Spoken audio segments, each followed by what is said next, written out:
You ask Tiger to solve. This deals with linear equations with one unknown. The final result is x equals 4/3. Let's solve it step by step. Simplify the expression.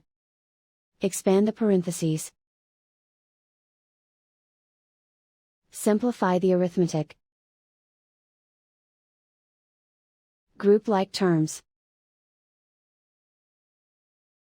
Simplify the arithmetic. Group all constants on the right side of the equation. Add 4 to both sides.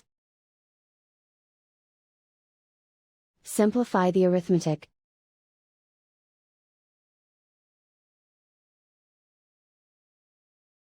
Isolate the x.